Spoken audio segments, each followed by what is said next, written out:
Well, I'll get started with this video. Just let you know, in this video I put a few things together on the car, monkey around a little bit, and I got a bunch of parts from Bill Lane. Thank you. Oh my God, they really helped out. And a little bit of that in this video, and just talk about what I'm going to do a little bit more on it as time goes on. You know, just kind of a little update kind of rant now and then. So, you know, if you're interested and you want to watch it, fine. If not, fine. So anyway, I just want to wish everyone a Merry Christmas, and let's get on with the video. I'm going to start putting things together on the car. I think I'm going to put that plate on, the power booster. I got the back ordered parts from Autocrafters, so I'm going to put that hydraulic hose on. You know, get the master, get some of these hooked up to the connections here. I'm not going to run the rear one. This is the old rear one right there. I'm not going to run that until I tear into the back, very back of the car. But I'm going to just put a few things together before before the engine goes in. I might clean up the windshield, just get some things done. This caulk here is this. That's what was originally there. Nothing like using the correct stuff, huh?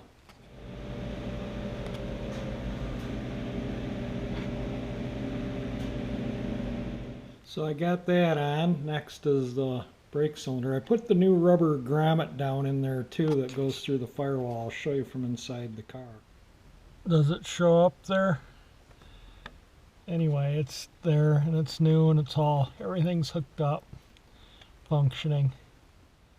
And I painted the new master cylinder with cast iron paint so it wouldn't rust. I got this. This is what I use on my master cylinders. This is the best stuff I've ever used in all the work I've done on cars. This cast iron gray is extremely heat resistant, extremely chemical resistant. Like, I painted the master cylinder on the Bel Air probably 20 years ago with this, and it still looks as nice as that right there. And yeah, that holds up really well. Keeps, you know, because these don't look good when they're all surface rusty, so that keeps them cast irony looking and from being surface rusty looking.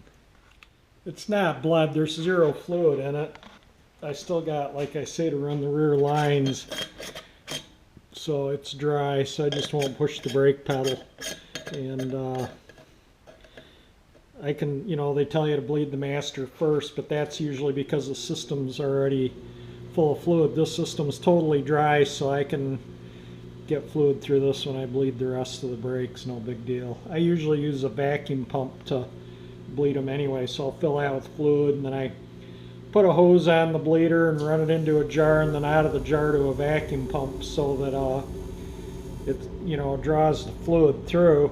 Yeah, I'll show you when I do it, and then you just end up with a lot better job. You don't end up with bubbles. You know, some people jam on the pedal to pump them up, and that just makes millions of little bubbles and makes it harder to bleed. You got to be gentle with the pedal when you're bleeding with the pedal. But like I said, I'm going to use a vacuum pump.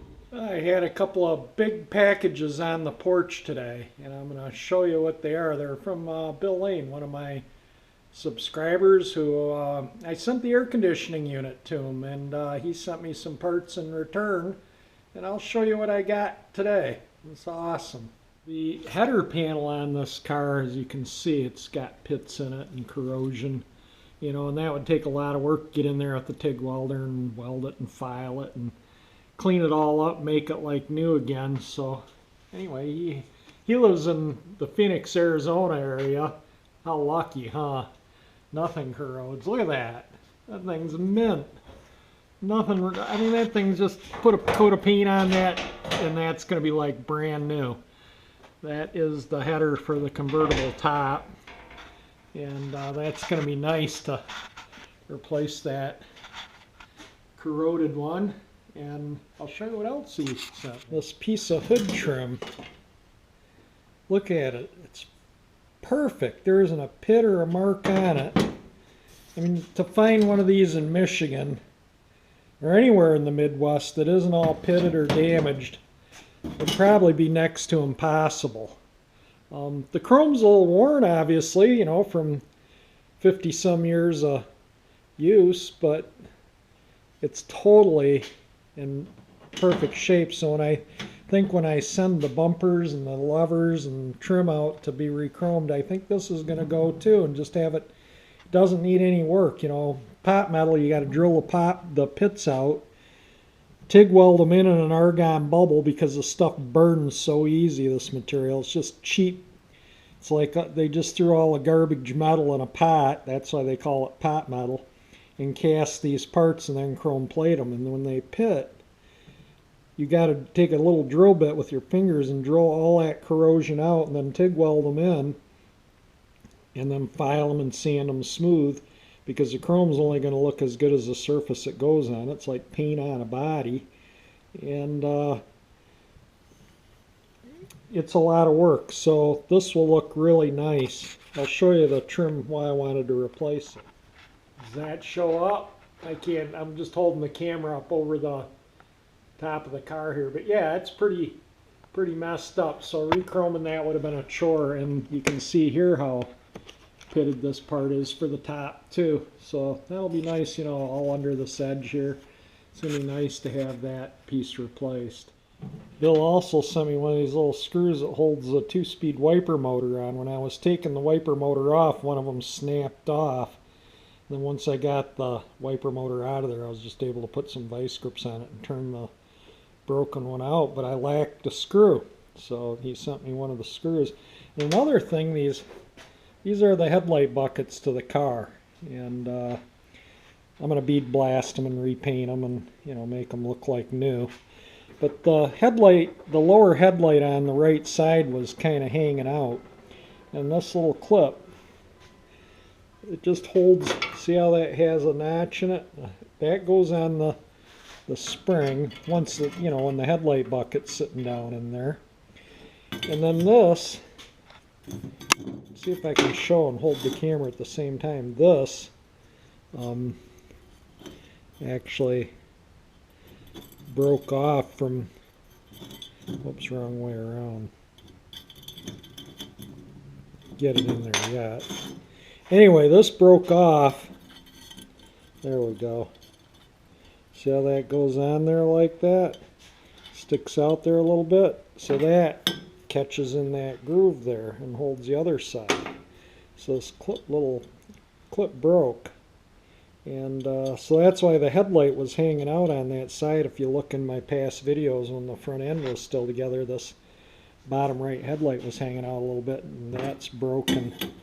But he sent me a couple, and look at this, you know, this is 66. It's not too bad, you know, I mean, it's in pretty good shape, but look at this from Arizona.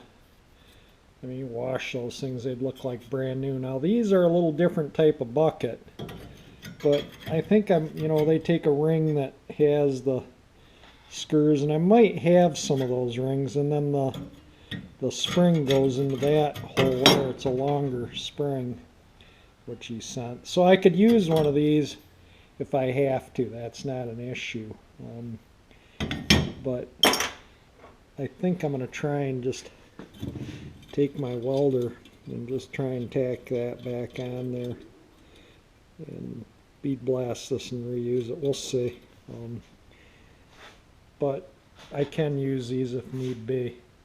And one more thing too I want to show everybody. So as you remember, the air cleaner lid on the 352, this was all banged up really. I don't know why it was so beat up. But anyway, he had a nice air cleaner lid. And, yeah. So I'll give that a quick bead blast and paint job and put the new decal on it once the paint's been dry. You can see this lid's been repainted at one time in the past, and you see where somebody taped off the original decal. And they did a pretty nice job. Did a nice job of masking it off and saving it. So I got a new decal, so that'll get cleaned and repainted. That'll be the decal on it once it's done. So yeah, it's gonna look nice. I was in the process of installing the wiper motor when that box came, and that's when I needed the screw. I put the one that broke was this bottom one way down there, and anyway, yeah, so there we go. There's the new screw going in, and I'll go get my little socket and ratchet and we'll tighten all these up, and the wiper motor actually will be installed. I'll plug in the connectors, and I'll have to clean the transmission up, and I want to paint that too, so I'll paint that when I paint the header panel for the front here. I'm going to paint them the same color. It's kind of a silver aluminum color. Alright, so I'm going to continue on just putting some odds and ends together here. Got the windshield wiper motor in place. I put these are all the connectors for the washers, and once the harness goes in, I'll do up all those straps properly. And these go to the windshield washer, which is on the harness that's yet to go in. And I might just clean these up in the connector and just, you know, clean some of those wires up a little bit, I think, real quick. I put this brake hose on and hooked it up to the line too. So the front brakes are totally together. And again, like I say, this is the line that goes to the rear. And I'll deal with that when I get to the rear, and it threads into that hole, which I put a rubber plug in just to keep debris and stuff out of the tubing. I got to take this bracket off the old one and straighten it out, because this went from here to here, when, you know, somewhere there. So anyway, I can figure out how it originally looked by the bends that are currently in there. It's just a cobbled up mess, and I'm going to straighten it out and repair it for that when I get a moment. So that's why I kind of just set the battery in. The tray is bolted down tight, but I didn't tighten these up super tight, but I put the topper on it just for the fun of it. Got the windshield molding on, cleaned the windshield up, and you can still see these stains in the glass from the old wiper. I had one around here, yeah, right here. These were what was left of the wiper blades. So these sat on the glass there for God knows how, I guess like this, on the glass for God knows how long. And it's kind of left. I took some number 40 steel wool.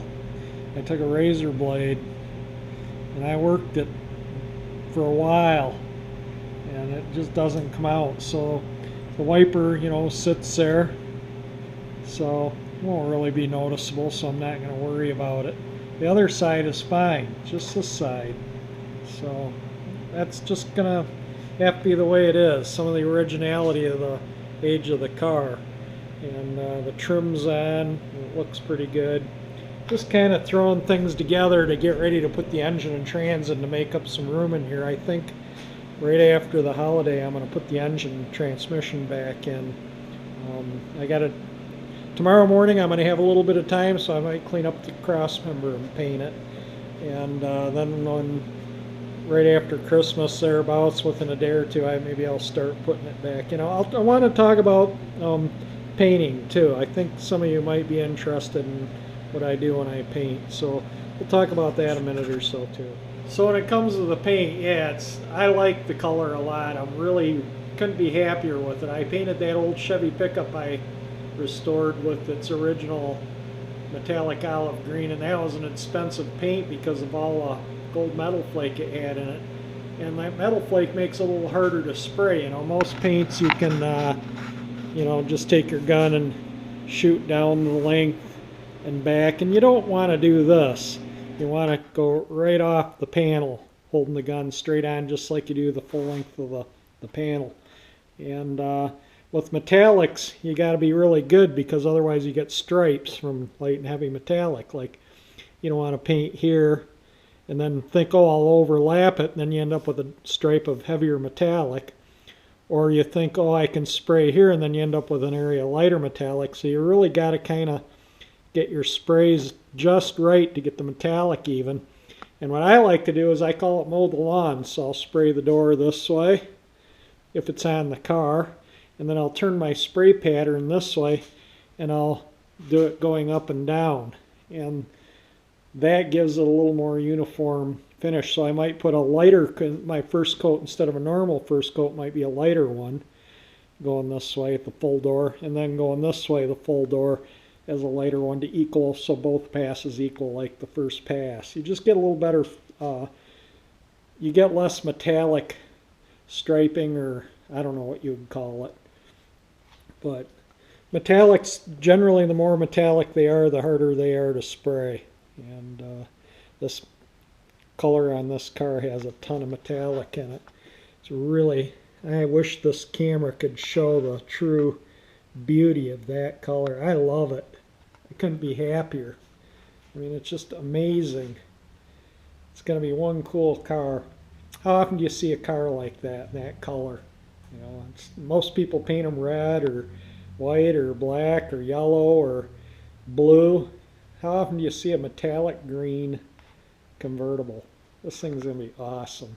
So looking forward to taking it out cruising this spring. And that's just around the corner. We just had our shortest day of the year, so now the days are getting longer. And that means cruising season's coming soon, so I guess I better get moving. And this old girl got a lot to do. But got a lot done. I'm happy with where I'm at. Yeah, I thought I'd have it running by Christmas, but I didn't expect to have this much done that is done. And this is to the point where I don't have to come back to it. And I can move on to other parts of the car, and they're, you know, little minor rust. I think there's going to be some little minor rust in both doors in the same place as each corner. That one little rust spot in the quarter panel, and the other side. I think these convertibles, this was a common place for these cars to rot out. I saw a guy's 66 body shell that he was having cleaned, and it had exactly the same problems and exactly the same spots. And it's the way the body panel's put together in there for the convertible top. And there's all these joints of like 3 or 4. There's quite a few pieces. I'll videotape it, or I'll video it when I get to that point, to where the moisture and stuff can get in there and collect, and they just rot out there. So I'm going to have to do some work on both sides, I'm sure of. You know, there's no doubt in my mind both sides are going to need a little bit of work, but it's really nothing. I mean, compared to what I'm used to repairing, that's just like frosting on the cake kind of work. It's really nothing. And I got to fix the rust. I pull a gas tank. The drain was plugged up there and it rotted the bottom of the gas tank pocket out. So I'll do that. So I'm going to start on, after I get the front end back together, I'm going to start on, I think the doors, I think I'll start on the quarter panel. The top's going to come off because I got to take it off to repair the rust. So I'll check the mechanism out before I yank the top off the car. So if I have to rebuild the pump or the cylinders or put hydraulic lines on it or do whatever I need to do, make the top work correctly, I'm going to do that right then before I take the top canvas off. I want that to function properly. And then I'll strip this off so I can start addressing that rust. And these interior panels are going to come off because when I weld up this hole, I don't want any fire in there that I can't put out, you know, so I can just get in there and give it a squirt. So I want to get to the other side of that, and so the bit of the interior is coming out, probably the seats, the side panels, the door panels, because I got to fix the window regulator, and that one's stiff, so they need lubricating anyway. So all the panels, side panels, interior trim are coming out.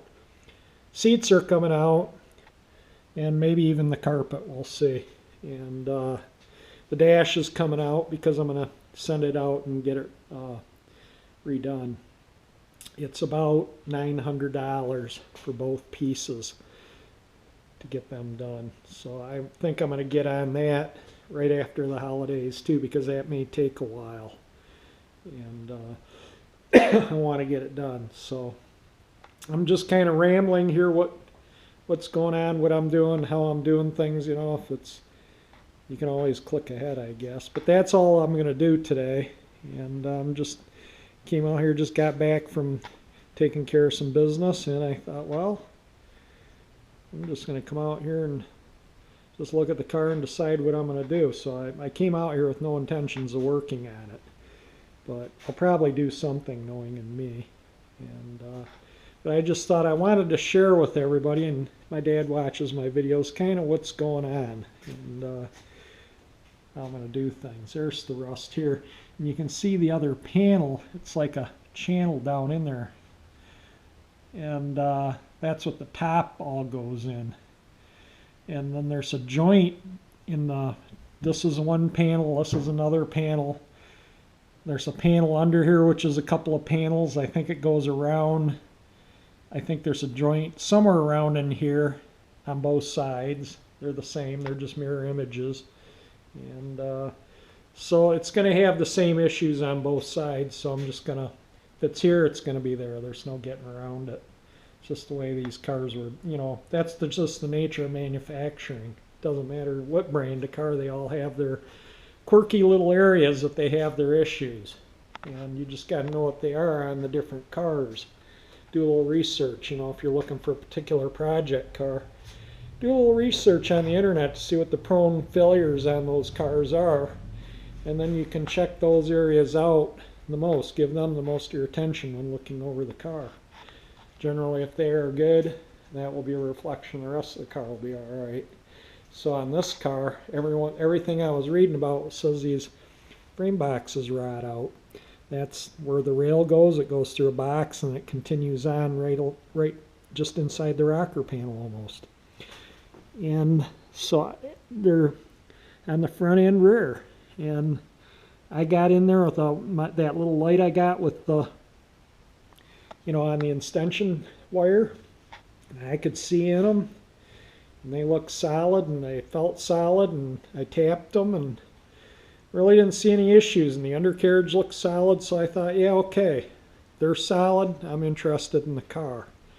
And yeah, the engine was stuck when I looked at it, but you know, that doesn't mean it's not salvageable. So I just figured in while I was looking at it, the cost of rebuilding the engine. Okay, this is an added cost to getting this car back on the road. That affects what I offer somebody for the car. And, you know, because the more money I gotta pay for it, the less money I have to put into it. Well, if the engine was in running order, yeah, I could have paid more because I wouldn't have had to put as much into it. So it's kind of the way it works. And but I just kind of wanted to do a little yapping here, and that was it. So I'm going to wish everyone a Merry Christmas, have a good holiday. I don't think I'll put a YouTube up probably until, I don't know, I mean, I got so much going on the next week or so, so probably won't be out here but for maybe 20-30 minutes here and there. Tomorrow I'll have a couple hours. I'm going to do that cross member tomorrow, but I'm not putting a video up, just on cleaning and painting that. That'll be in the next one. So I'm going to call it a day, and thank you for watching my videos. If you watched them all the way through, more power to you. If you like my video, hit the like button, and thank you for watching.